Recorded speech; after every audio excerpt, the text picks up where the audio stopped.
சென்னை ஆயிரம் விளக்கு பகுதியில் ஆமை வேகத்தில் நடைபெறும் மழைநீர் வடிகால்வாய் பணிகள் அப்பகுதி மக்களால் கடும் சிரமத்திற்கு ஆளாகி வருகின்றனர். கூடுதல் தகவல்களுடன் நேரலையில் இணைகிறார் எமது செய்தியாளர் ஜெயலானி. வணக்கம் ஜெயலானி, தற்போது ஆயிரம் விளக்கு பகுதியில் இந்த மழைநீர் வடிகால் பணிகளால் மக்கள் எம்மாதிரியான சிரமங்களுக்கு ஆளாகி வருகின்றனர்? விரிவான விவரங்கள்.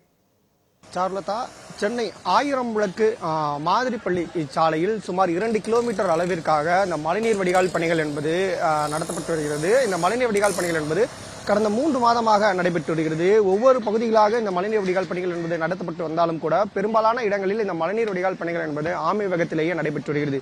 தற்போது நமது ஒளிப்பதிவாளர் அஜித்குமார் நேரடியாக காட்சிப்படுத்துவார்.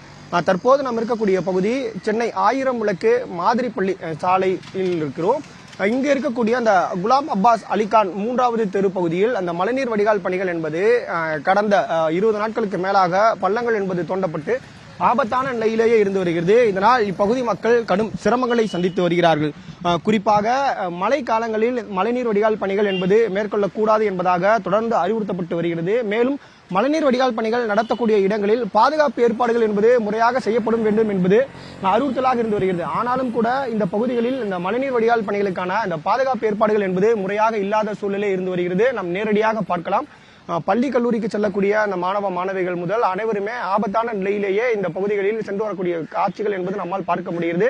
அது மட்டுமல்லாமல் இந்த வீடுகளில் இருக்கக்கூடிய அந்த கழிவுநீர் இணைப்புகள் என்பது இந்த மழைநீர் வடிகால் பணிகளுக்காக தோண்டப்பட்ட போது உடைப்பு ஏற்பட்டிருக்கிறது. இதனால் இந்த மழைநீர் வடிகால் பணிகளுக்காக தோண்டப்பட்ட பள்ளங்களில் கழிவுநீர் என்பது தேங்கி இருக்கக்கூடிய காட்சிகள் என்பது காணப்படுகிறது. இதனால் இப்பகுதி மக்களுக்கு நோய் தொற்று பரவக்கூடிய அபாய சூழல் என்பதும் காணப்பட்டு வருகிறது. இது ஒரு புறம் என்றால் மற்றொரு புறத்தில் இதற்கான பாதுகாப்பு ஏற்பாடுகள் பெருமளவில் செய்யப்படாத காரணத்தினால் இருசக்கர வாகனங்களில் இங்கிருந்து அந்த குலாம் அப்பாஸ் அலிகான் தெருவில் இருந்து முக்கிய சாலைக்கு வரக்கூடிய இந்த பகுதிகளில் இருசக்கரத்தில் வரக்கூடியவர்கள் தடுமாறி கீழே விழக்கூடிய காட்சிகள் என்பதும் நம்மால் நேரடியாகவே பார்க்க முடிந்தது. குறிப்பாக நாம் இங்கு செய்தி சேகரிக்க வருகை தந்த போது கூட 2 நபர்கள், ஒரு பள்ளி மாணவன் உட்பட 2 நபர்கள் இந்த பள்ளத்துக்குள்ளே விழக்கூடிய காட்சிகள் என்பது நம்மால் பதிவு செய்ய முடிந்தது. குறிப்பாக கடந்த 2 மாதங்களாக இந்த சாலைகளில் சுமார் 2 கிலோமீட்டர் அளவிற்காக இந்த மழைநீர் வடிகால் பணிகள் என்பது நடைபெற்று வருகிறது. ஆனாலும் கூட எந்த ஒரு பாதுகாப்பு ஏற்பாடுகளும் முறையாக செய்யப்படாமல் அலட்சியமாகவே இந்த பணிகள் என்பது நடைபெற்று வருகிறது.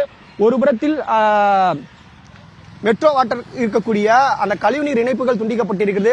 மற்றொரு புறத்தில் கம்பிகள் ஆங்காங்கே அப்படியே விடப்பட்டிருக்கிறது. இதனால் இப்பகுதியில் இருக்கக்கூடிய மக்கள் கடும் துயரங்களை சந்தித்து வருகிறார்கள். மழை காலங்களில் இந்த மழைநீர் வடிகால் பணிகளை விரைந்து முடிக்க வேண்டும் என்பது இப்பகுதி மக்களின் கோரிக்கையாக இருந்து வருகிறது. ஆயிரம் விளக்கு பகுதியிலிருந்து விரிவான தகவல்களை பகிர்ந்தமைக்கு நன்றி ஜெயலானி.